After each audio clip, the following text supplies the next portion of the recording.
Hey, what's up everybody? My name's Alckemy. Welcome to the channel. Today I've got a really simple concept of something that could be useful to try. I haven't actually done this myself, but we're going to take a spin on this and see what your thoughts are. But basically what I wanted to do was find a streamlined process in order to create randomized sounds and whatnot. And if you know my channel, you know that I do stuff like that quite a bit. But basically this very simple idea is probably nothing new. It is not anything that's ingenious or whatever, but what we're going to do is create a rack full of some of my favorite effects, say snap heap. Maybe we can do multipass just for fun. We might even want to do something like infiltrator, and I'm going to pull up some of these presets that I made just for fun, just to kind of mess around with this. But basically we're creating this effect rack full of lots of randomized sounds, or a sequenced effect thing or something of the sort that we can use in order to send audio through. And the gist of this is to perhaps set up something like a chain. Maybe we can use a clipper at the end just to try to protect our ears, and just set this clipper shape to, I don't know, I like to use hard clipping over soft clipping. That's just a thing. But basically we have this drum loop with this really dumb bass line that sounds like this.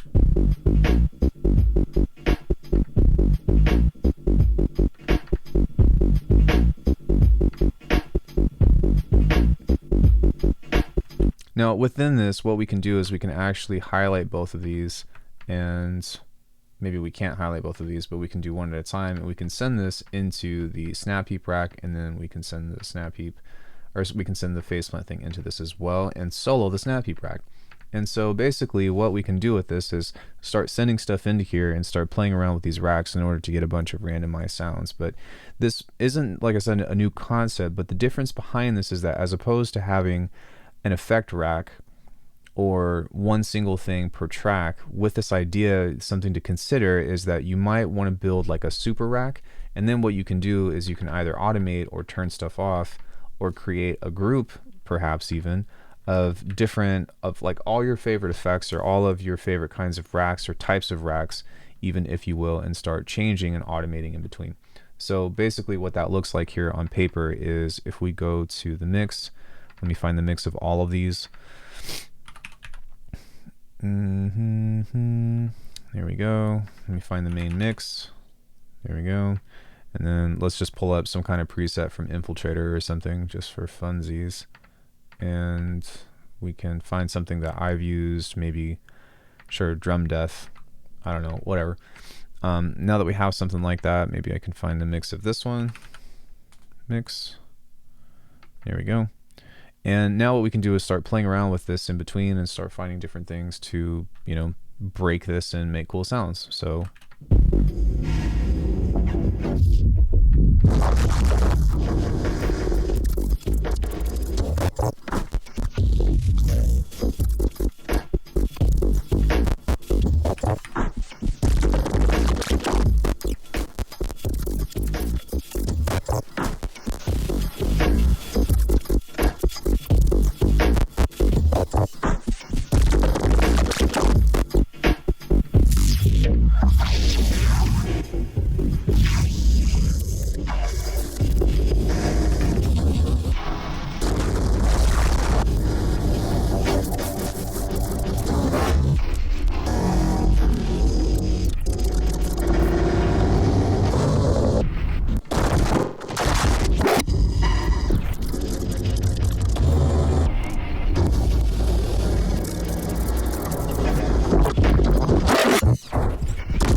and what we do is we go in the master here and we go to our rolling sampler, and you'll see that we got all this stuff, and we just go bloop, and there we go. And whenever we're ready, or whenever we don't want to do sound design anymore, we just deactivate the layer, and then we are good to continue going on.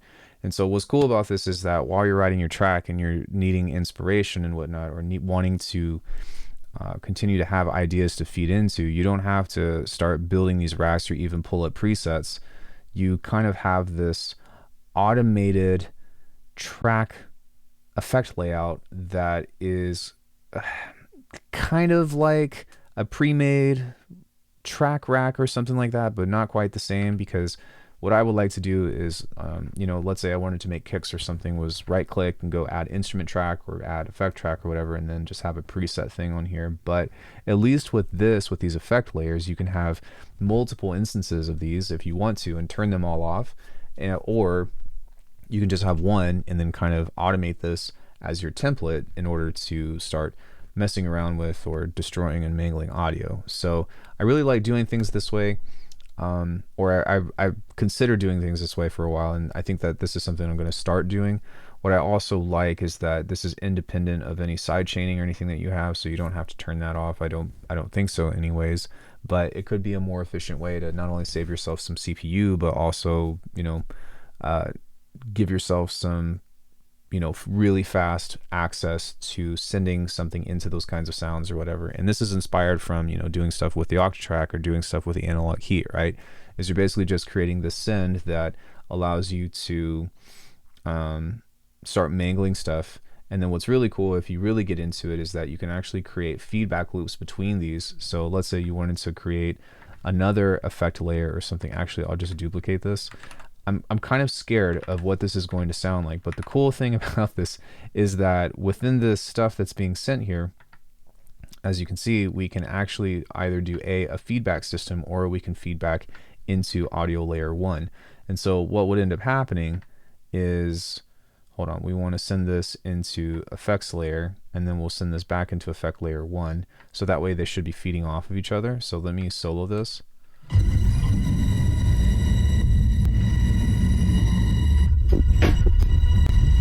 Cool. So now we're getting all kinds of crazy feedback stuff. And this is probably way too much, but at the same time, we can end up getting some really cool stuff if you do this right and you do it subtly. But building these effects off of each other with this feedback system can probably lead you down to some really cool roads if you decide to go down that journey. I don't think that what I just did was particularly cool, but just know that it's a possibility.